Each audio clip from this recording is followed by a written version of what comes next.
Alafia to the fam. It's your people's Babalawo, Esuwale Adigun, and I'm back with another video for these spiritual streets, you heard? So let's get into it, y'all. Now I told y'all the awakening is here. All right, Ifa to the world. You already know. But with that awakening, here come all of the people trying to close your eyes to the truth, trying to steer you away from the truth. And this is a big problem that we've been having, especially within the Isese community, where now you're starting to get people who are from other religious backgrounds who are basically getting funded by other religious institutions to come and basically muddy the name of Ifa and traditional practices, right? This is happening a lot right now in Nigeria. It's happening a lot throughout West Africa. And as people within the diaspora who are coming into the practice, now they try to use these people who have nothing to do with the culture. Remember, Africa got colonized too. Um, they have nothing to do with the culture, but they try to turn people within the diaspora, in particular Black Americans, away from the culture, and they try to use being African as the validity or the credibility. You know what I'm saying? So this is one of those situations. All right. So we're gonna break this video down. Y'all know how I do. We're going to break this video down as somebody, once again, who's actually initiated, who actually has been to the motherland multiple times and spent time there. We're going to break it down. All right. So let's get to it, family. Without further ado.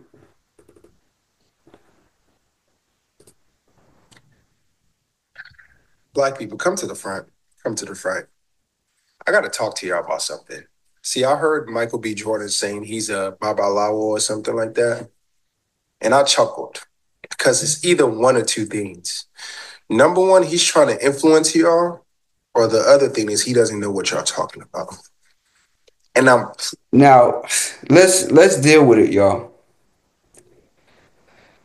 Michael B. Jordan is a Black American brother who returned to his roots and understands the significance of his roots. I believe that his mother was always connected to the root. But this is what it is ultimately. Like, let's not act like West Africans have a monopoly on Black traditions and culture because they don't. When we came here in the transatlantic, those Orishas came with us. Those voodoos came with us. Hold up, family. Because we got to get to it. All right? Never let somebody, because there is, for instance, in Nigeria, there's Yoruba culture and then there's Ifa, Isese culture. Now, there's times when both of them may meet, but be clear, Isese culture is its own. It's its own. And then there's a Yoruba culture. Okay? There's people who come from Yoruba culture, but they do not come from Isese culture. Facts. What does that look like? Yoruba culture. Y'all eat the same foods. You wear the same clothes. Right? Certain things like that. The language, the way you greet. But then there's Isese culture, which many Yorubas know nothing about. What is Isese culture?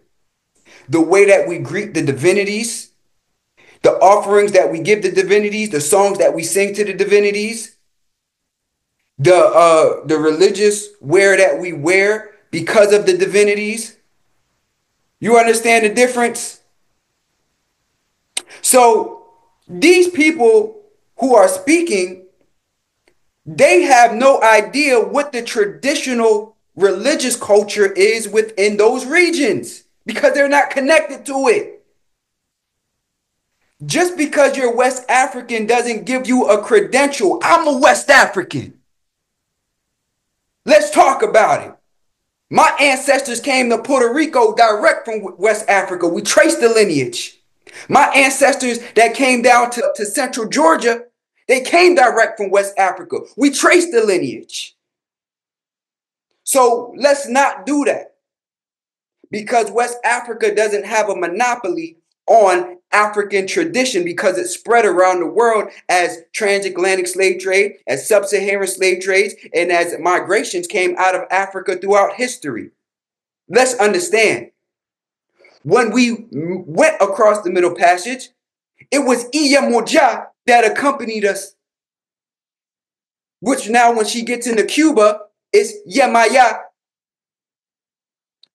When we went through the Middle Passage, it was Ogun, Ogun Yemoye, Ogun Lakaye, who accompanied us through the Middle Passage. And now when it gets into Hispaniola, Ogun Farai. Let's not play these games, okay?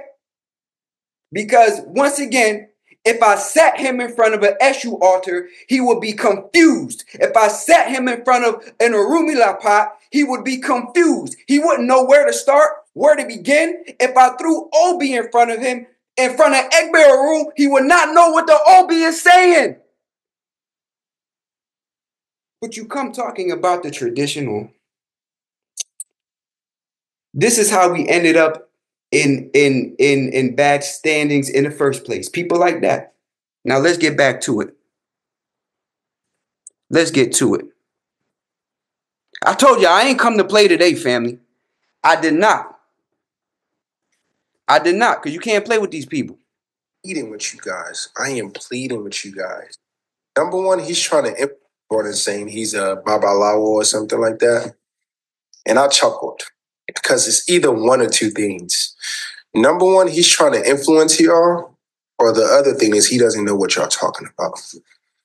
And I'm pleading with you guys. I am pleading with you guys. Please leave this African spirituality. Please leave it alone. Abomination. Let's not forget that Africans were colonized and they suffer from it. When I go to Africa, I see it. We're going to get into that. Abomination. Disgrace. To y'all, or the other thing is he doesn't know what y'all talking about. And I'm pleading with you guys. I am pleading with you guys. Please leave this African spirituality. Please leave it alone. Listen to the people that have lived it. Leave it alone. Because those words that he said, if he said that to a true African, do you know what they'll do? They'll start running. They will start running. I am begging. Did you hear what he said? I told y'all, there's Yoruba culture and then there's Isese culture. I told y'all this. It's different. Yes, there's times when the two merge, but Isese culture, there's differences. Did you hear what he just said? A Yoruba person or a Fan person could see voodoo and run from it. That's not voodoo culture. You understand?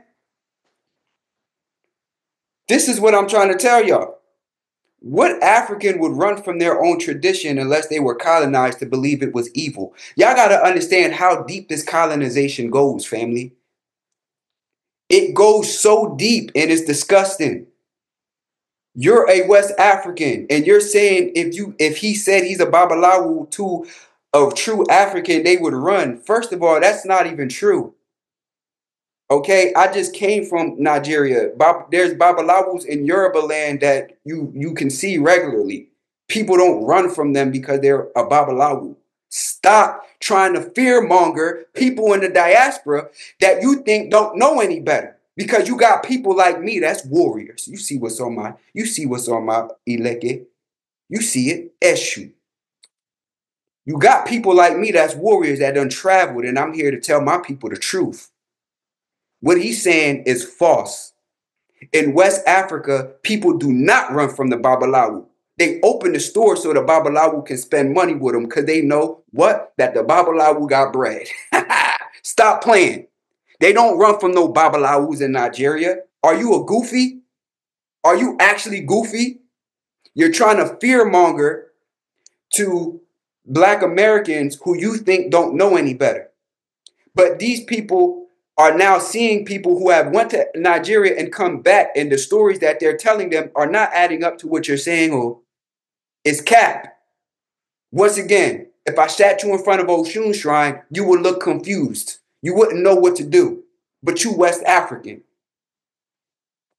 Goofy. Goofy. And that's why I tell people, don't fall for an accent. Just because somebody have an accent, a Nigerian accent, or a Beninese accent, or a Cuban accent, it doesn't make them more valid. It doesn't. It's just an accent. Because why? You might have came from Cuban culture. You might have came from Nigerian culture or Yoruba culture specifically. But it doesn't mean that you understand the culture of the traditional religion in which it's in that region. No, because that is a closed society. Let's talk about it. Y'all don't know what y'all getting yourself into, because I'm starting to notice that this African spirituality, this Babalawo, this Ifa is permeating America. And y'all think it's something cool. It been here. Ifa been here since we got off the ship. It's been in Cuba. It's been in Hispaniola. It's been in Puerto Rico. It's been in Brazil. It's been in Colombia. It's been in the Americas. What is he talking about? Goofy. Doesn't know history. Read a book. That's not the Bible. Let's talk about it. These people never be wanting to have a conversation with me, and that's crazy because they know what it'll be. Notice that this African spirituality, this Babalawo, this Ifa is permeating America. And y'all think it's something cool. It's not. Let me tell y'all something. Africans are running away from Nigeria because of this situation, this thing. No. He said Africans are running from Nigeria because of Ifa. Cap. Christians and Muslims specifically are running away from Nigeria. Why? Because the economy is not good. That's it. That's all, folks. It has nothing to do with Ifa. People are not running out of Nigeria because of Ifa. Trust me. They're leaving Nigeria and other places in West Africa because the economy is not good, because the opportunities for them are not good. Furthermore, when you go to Nigeria, what you will notice is that most of the people who are doing the begging are people who are Muslim or Christian. Let's talk about that, okay? Every time when I go to Nigeria, any temple that I'm at, because, I know a lot of people on the continent. So when I go to, kick it with all the people I know, this, that, and the third. I go to different parts of Yoruba land. Y'all already know what it is. And in any temple that I go to, there's always Christian and Muslims that come to the temple to beg for money. Okay? And who are they begging? The Babalawos. They're not running from them. They're begging them. The Babalawos, the Olorishas, the Iyanifas, that's who they're begging for money. Big Iyas. And guess what? The Isese people have so much grace that even though they know these people talk about them like dogs, they will still give them some naira. Wow. But people are running out of Nigeria because of Isese. No. Furthermore, the people who are living comfortably are typically those in the culture. Because even if they don't have a lot of money, people that are within Isese culture typically have what they need. Land, food, family. So they have support system. All right. And they work that and they are able to have more than the average person, even if they don't have a lot. They don't get caught in the same rat race as the Christians and the Muslims. Don't let him fool you. I just got back from Nigeria initiating a student. Let's not do that. Let's not do that. All right. People are not leaving Nigeria because they're running away from Ifa. Stop. Wow. Imagine that. The Babalawos are taking over, huh? Know what y'all talking about, man. Please leave it alone. People are dying because of this. It's not a physical war. That's what y'all don't understand. This is spiritual. Like, this stuff is going to affect generations. Like, generations after generations after generations. You know what else affected generations? Colonization. And it's written all over his face. Okay, master. Okay, boss. Your kids are going to get sacrificed. This is not a game. What? Your kids are going to get what? Like, generations after generations after generations. Your kids are going to get sacrificed. This is not a game. Oh my God. Your kids got sacrificed to colonizers. Literally. Like our children, as people in the diaspora who went through chattel slavery, our kids literally did get sacrificed to crocodiles and all type of alligators and crazy stuff. All right. That actually happened. What he's talking about is cap. In fact, when a baby is born at 3 days old, what do they get? Esentaye for Ifa to lay out their life. For Ifa to give them a name. For Ifa to show them their destiny. And so the parents can raise them in the way of destiny. What are you talking about? By the time a child is 12, 11, he's had multiple initiations likely under his belt. Either Orisha, and he's about to make Ifa, or something along those lines. Let's not play these games. Cap. Like, generations after generations after generations. Your kids are going to get sacrificed. This is not a game. Leave it alone. Y'all don't know what y'all talking about. We have lived it. We have seen it. And we're telling y'all. You haven't lived anything because you don't know Ifa culture. Are you even Yoruba, or are you Igbo, or are you Hausa, or are you Delta? Where do you come from? This is what I'm talking about, family. What are you talking about? Are you even Nigerian? What?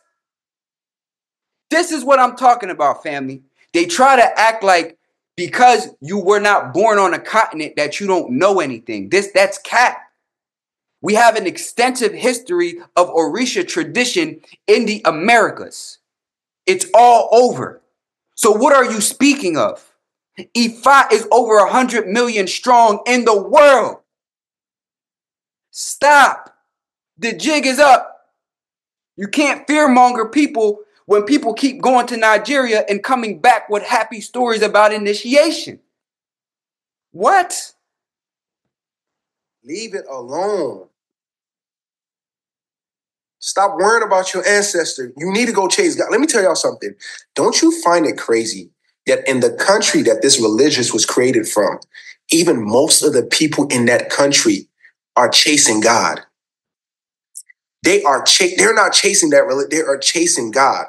But you, on the other hand, you want to go find your ancestors.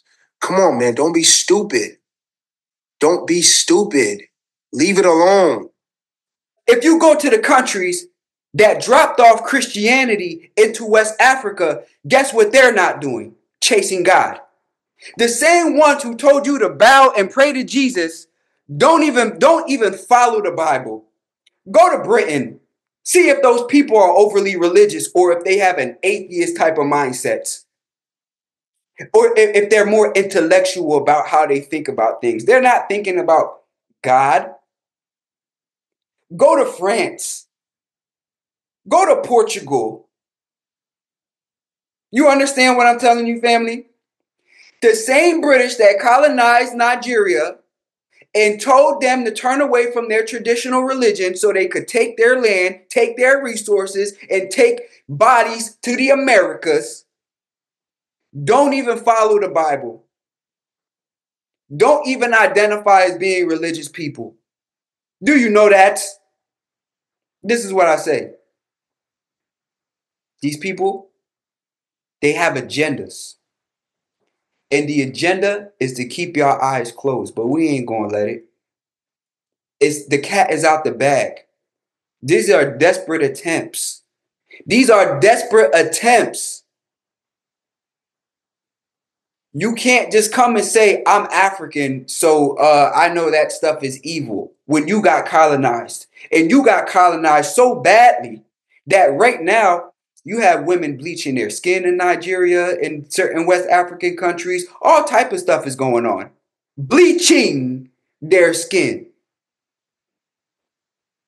And you're going to come tell me about the tradition that my ancestors used. You said don't chase your ancestors. My ancestors used these traditions to break free in America. The Haitian Revolution happened here. Let's not forget the Jamaicans that revolted against the British and had Obia and the Obia Queen, Queen Nani, Nat Turner, who was influenced by the Haitian Revolution. Our Queen Mother, Harriet Tubman, Mama Moses, who arguably, to me, is the greatest conjure woman of all time, who used African spirituality and blended it how our Southern ancestors did so with the Bible and created a whole new thing here that they could work and utilize and work root. Let's not act dumb. You understand? Let's know history, family. Let's understand history. Let's understand people like Nzanga and Zumba who were able to create a whole colony in the middle of slavery. A whole free state, a whole free area in the middle. See, these people don't know this history. All they know is what Master told them to do, boss. This is Ifa. Ifa to the world, whether you like it or not. And family, that's why I tell y'all gotta be on y'all P's and Q's. Are you ready for the awakening? Are we gonna ride out together and do this thing and awaken our people? Or are we gonna keep allowing the grip of colonization to keep us down? When it was our own traditional religions here in the western side of the world that freed us. And it was the dissociation from those traditions that landed us in bondage anyway. Do your history on how we ended up in bondage. Do your history on how these nations that were in West Africa were turning away from their traditional religions, and it allowed the colonizers to come in and swoop in and do their thing. But that's for another video, y'all. Y'all be blessed. I'll catch you on the next one. Or Dabo.